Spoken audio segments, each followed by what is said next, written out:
नमस्कार दोस्तों, defence news Hindi में आपका स्वागत है। आज की मुख्य खबरें। ड्रोन, मिसाइल और कई घातक हथियारों की होगी खरीद। रक्षा मंत्रालय ने लंबी दूरी तक उड़ान भरने वाले ड्रोन और मिसाइल सिस्टम की खरीद समेत कई मिलिट्री प्रोजेक्ट्स को मंजूरी दी, जिन पर लगभग 67,000 करोड़ रुपए की लागत आएगी। रक्षा मंत्री राजनाथ सिंह की अध्यक्षता में रक्षा खरीद परिषद यानी DAC ने इन परियोजनाओं को मंजूर किया।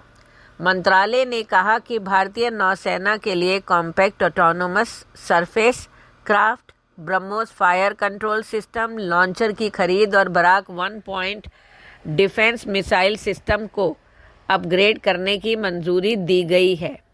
मंत्रालय ने कहा कि कॉम्पैक्ट ऑटोनोमस सरफेस क्राफ्ट की खरीद से भारतीय नौसेना को पनडुब्बी रोधी युद्ध अभियानों में खतरों का पता लगाने, उनका वर्गीकरण करने और उन्हें बेअसर करने की क्षमता मिलेगी। उसने कहा कि भारतीय वायुसेना के लिए पर्वतीय रडार की खरीद और स्पाइडर वेपन सिस्टम की अपग्रेड की मंजूरी दी गई। रक्षा मंत्रालय ने कहा कि पर्वतीय रडार को खरीदने से पर्वतीय क्षेत्र में सीमाओं पर नजर रखने के साथ साथ हवाई निगरानी क्षमता में वृद्धि होगी।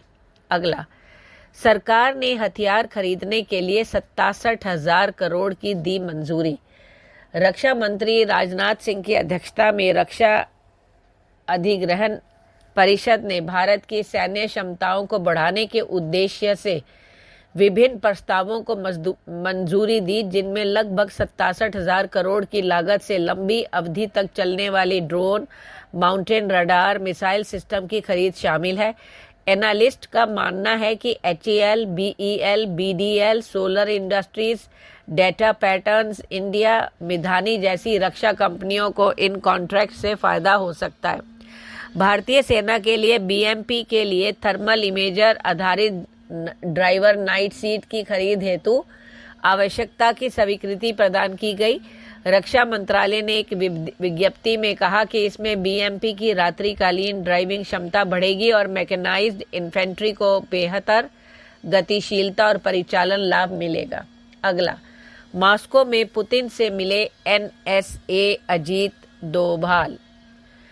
भारत के राष्ट्रीय सुरक्षा सलाहकार अजीत डोभाल ने गुरुवार को मॉस्को में रूसी राष्ट्रपति व्लादिमीर पुतिन से मुलाकात की। यह मुलाकात ऐसे समय में हुई जब एक दिन पहले ही अमेरिकी राष्ट्रपति डोनाल्ड ट्रंप ने रूसी तेल आयात को लेकर भारत पर 25% अतिरिक्त टैरिफ लगाने की घोषणा की थी। डोभाल की यह यात्रा भारत रूस रणनीतिक साझेदारी को मजबूत करने और रक्षा, ऊर्जा और भू राजनीतिक मुद्दों पर चर्चा के लिए अहम मानी जा रही है। डोभाल मंगलवार को मॉस्को पहुंचे थे और उन्होंने रूसी सुरक्षा परिषद के सचिव सर्गेई शोइगु के साथ भी बैठक की। इस दौरान उन्होंने भारत रूस के बीच पुरानी रणनीतिक और विशेषाधिकार प्राप्त साझेदारी पर जोर दिया। डोभाल ने कहा कि वैश्विक अनिश्चितता के इस दौर में भारत और रूस के बीच यह साझेदारी विशेष महत्व रखती है। उन्होंने यह भी बताया कि रूसी राष्ट्रपति पुतिन की भारत यात्रा की तारीखें लगभग तय हो चुकी हैं। यह पुतिन की फरवरी 2022 में यूक्रेन युद्ध शुरू होने के बाद भारत की पहली यात्रा होगी। अगला, DRDO के एयर पिनाका से थर्राई दुनिया। भारत अपनी तीनों सेनाओं की ताकत में जबरदस्त इजाफा कर रहा है। इसके पीछे सबसे पहला अहम रोल जो है वो DRDO का है, जो समय की मांग और दुनिया में बदलती जंग की तस्वीर को देखते हुए एडवांस हथियार न केवल डेवलप कर रहा है बल्कि समय पर मुहैया भी करा रहा है। इसी कड़ी में DRDO की एक प्रमुख संस्था armament research and development establishment यानी ARDE एक नए प्रोजेक्ट पर काम कर रही है। इस प्रोजेक्ट के तहत जमीन से तबाही मचाने वाला पिनाका रॉकेट सिस्टम को अब हवा से भी लॉन्च करने की क्षमता देना है। अब इसका एक हवाई संस्करण तैयार किया जा रहा है। यह नई प्रणाली इंडियन एयरफोर्स में फ्रंट लाइन फाइटर विमानों Sukhoi Su-30 MKI, Dassault Mirage 2000, Rafale और HAL तेजस से में एकीकृत यानी इंटीग्रेट की जाएगी। इसका मुख्य उद्देश्य महंगे आयातित हथियारों के लिए एक स्वदेशी और लागत प्रभावी ऑप्शन देना है। इस नए एयर लॉन्च पिनाका की सबसे बड़ी खासियत इसकी सटीकता और मारक क्षमता है। जहां जमीनी पिनाका एक बड़े क्षेत्र को निशाना बनाता है, वहीं उसका हवाई संस्करण एक प्रेसिजन गाइडेड हथियार होगा। इसका मतलब यह है कि दुश्मन के हाई मूल्य वाले ठिकानों जैसे कमांड सेंटर, लॉजिस्टिक्स हब और बंकरों को पिन पॉइंट सटीकता के साथ नष्ट कर सकेगा। अगला, एनएसजी सीमित संख्या में स्वदेशी उग्रम असॉल्ट राइफल खरीदेगा।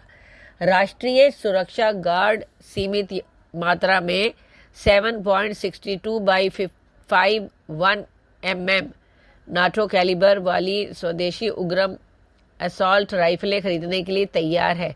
उग्रम राइफल एक अत्याधुनिक पूरी तरह से स्वदेशी हथियार है जिसे डीआरडीओ के आयुध अनुसंधान और विकास प्रतिष्ठान पुणे द्वारा हैदराबाद स्थित निजी फर्म द्वीप आर्मर इंडिया प्राइवेट लिमिटेड के साथ साझेदारी में विकसित किया गया है। यह राइफल 4 किलो से कम वजन वाली में 20 राउंड मैगजीन होती हैं। ये वेपन फायर करता है 7.62 बाई 51 mm कार्टेज। इसकी फायर रेंज 500 मीटर तक होती है। अगला, चीन जाएंगे पीएम नरेंद्र मोदी। 7 साल के बाद चीन जाएंगे मोदी। SCO समिट में लेंगे हिस्सा।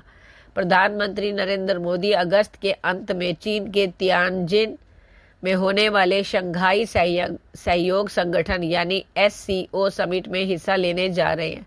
यह उनकी 7 साल बाद चीन यात्रा होगी और माना जा रहा है कि ये दौरा भारत चीन संबंधों को सामान्य करने की दिशा में एक और कदम होगा। शी जिनपिंग से हो सकती है द्विपक्षीय मुलाकात। सूत्रों के मुताबिक मोदी की इस यात्रा के दौरान चीनी राष्ट्रपति शी जिनपिंग से मुलाकात की संभावना है। इस बैठक में ALC पर तनाव घटाने, सीधे फ्लाइट्स बहाल करने, बॉर्डर ट्रेड खोलने और लोगों के आपसी संघर्ष को बढ़ावा देने जैसे मुद्दों पर चर्चा हो सकती है। धन्यवाद।